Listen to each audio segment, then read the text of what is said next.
really have no talking points here. New setup. I'm on a standing desk now because it's actually an old desk, but I like the standing desk better for style of videos we're talking about.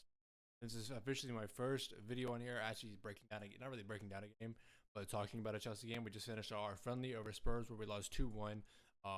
They scored in literally like the last minute of the game, which I recorded a TikTok about it too, which I'm gonna do that over on TikTok as well. But I ultimately don't care about the result in a friendly. It is kind of disappointing. They got sent off. They went to 10 men and one player got sent off in like 7th minute, I think. Kind of disappointing we couldn't score after that. The game ended 2-1. Coming from Estival, I was blanking. Should have multiple options here. I have a few talking points. I want to kind of look at some like the tactical stuff, which, as y'all know, I've said plenty of times. I'm a new football fan. I'm trying to learn how to watch it more tactically, which I'm getting a lot better at. But so a few talking points. I'm gonna bring my camera out a little bit. So, talking points. I have like a red. I have like a little notes. That's not what I'm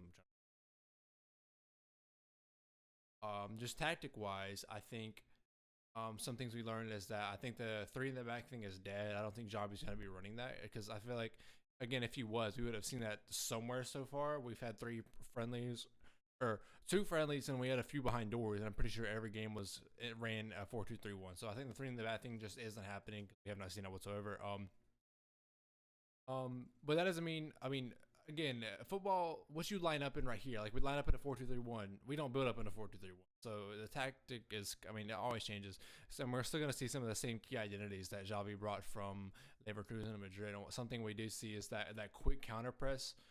And when we lose the ball or just the press in general, like this is kind of what I tried to build, but I didn't pay too much attention what Spurs were doing. So hey, you can really just ignore this top half because it's all. These parts probably aren't correct, but I was more just trying to highlight what's happening up here. So Spurs would build up in this more so with Heka and Ben Davies here, and Kenski would kind of build up here. But João Pedro and Palmer both marked the center backs, and Lavia came up here, Asugo came up here, and kind of marked the midfielders. I think Estival here. Again, outside of that, I couldn't really see. But again, this high. They played with a high press. And I know our back line was positioned in the halfway line. I mean, we were up. We pressed really high today, and I think the press in general today was really well, and the counter press especially was excellent today. Tactically, that's honestly all they have. Well, no, actually, it's not. I'll go to that in a second because I kind of got lost trying to, as someone who's trying to learn how to watch stuff tactically. This game confused a lot of me because I feel like every 10 minutes, something completely different was happening. I'm just going into like the good, the bad, and the ugly. I gave greens to Palmer. Cole Palmer was excellent today. A lot of times, speaking tactically, he would drop back here. He was over here a lot. He was dropping here a lot, but he didn't do too much like up here in the final third. But he never, again, as I said, he was dropping back a lot. But just progressive passing and progressive dribbling was excellent today, which that's what we want to see from a 10, and that's what we want to see from him especially. And then eventually, he'll always get the opportunity in the final third to put up goals, and he will do that. But he looked so well today, so much better than he did most of last season. João Pedro also gets a green today. He was excellent today. In general, I talked about it in the TikTok. I think this refueled my hatred for Ancelotti not bringing him to the Brazil squad because I think that's utterly ridiculous. And most people, pretty much everyone agrees with that. That's an awful move, and as they should. And I don't know if anyone actually thinks it, but if anyone thinks Igor Thiago is a better striker than João Pedro, you're out of your mind, and you should rethink how you watch the game. Because anytime the ball went into his feet, he was excellent today. So well today. I meant to say actually, anytime the ball went to his feet, like a chance was created. Like it just did. He's so good, dude. He's so good. The only other green I have is a player by the name of Nico Gizzuldi, which I was not too much aware of. Lavia came off in like I think sometime late in the first half, like because he was dealing with a hamstring injury, but he's under 8 here, which I don't know too much about. But I think he looked really well today. He sat deep a lot. Like he came back here and built up with the 2 center backs, but he was up here a lot too. Teams are all over the place today, but he looked really good today.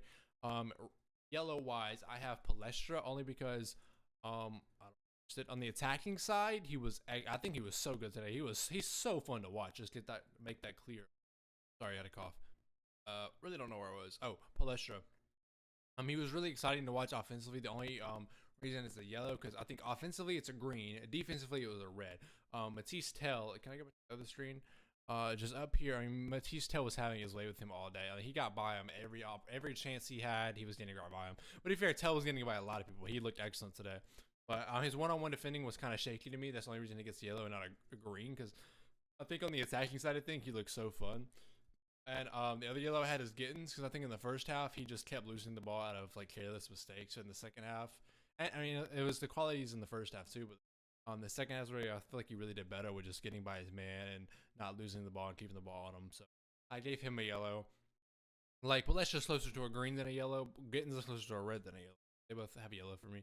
Then red, I put a Sugo because I feel like every time he touched the ball, he lost it. I just don't think he was that good today.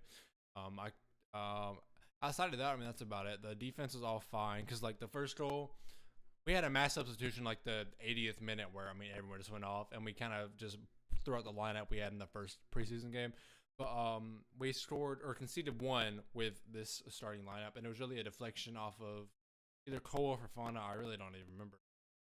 They really didn't make any mistakes today. Teddy was kind of fine. I feel like the second goal today was kind of poor from him, but it's not that bad. Then tactic-wise, I did just trying to like understand what's happening. Not going to the first sucks. Okay, well hold on, let me set it up again. Okay, a lot of this isn't gonna be correct.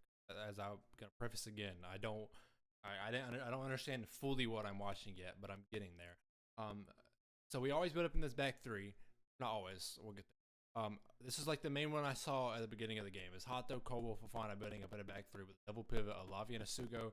Palestra operated more as this kind of I guess more of a right wing back role, but he was way more advanced on the pitch. Esteval was always tucked inside here to allow Palestra kind of to run up. Did Esteval was tucked in. Jao Pedro was dropping so deep in that first half. I always found him in these positions. Gittins was just kind of a normal winger, normal wide midfield. Palmer was like in this kind of area, but I'm really trying to these tactics really to show Palmer because I think in the first half he really wasn't getting that involved, and I think then we go here, which is a lot of stuff I saw. We put up in this kind of back three with Sharman helping, but Palmer was dropping really deep into this midfield role along with kind of a Sugo out here. This wouldn't be Lavi at this point. This would be Jazuli. And I mean, actually, he kind of helped us build up a lot, like kind of back here with Palmer dropping in. And this is where we saw Palmer kind of make more progressive passes. But let's just show like all. I mean, everything else is kind of the same, except instead of Hato building up, he was bombing up here. Like Hato was on these final third position, position. I mean, nothing else really changed that often. Another thing that we saw a lot was Palmer come out here wide with Palestra. He'd bring the ball up here and kind of you see like I know there's one play where like it was kind of like this. He bombed the ball like through here to Palestra. As I said, Palmer was so good today with progressive passes. Again, I can't give y'all too much tactic breakdown because I really don't know too much about that. But this is me trying to learn. I'm trying to like write down notes and try to understand the game more as I watch it. But I'm so excited for football to be back. We're so close to the season starting, and even though it's 8 o'clock now, I don't wake up at a whopping 5:30 in the morning to watch this game. But I loved every. If you like football content, if you like Chelsea content, I'm gonna do American. Obviously, I do American football content as well. If you just like sports, I might talk about other sports too. I might watch NBA this year. I watch UFC. If you like sports, this is the place to be. Leave a like and subscribe, and I'll see you next time.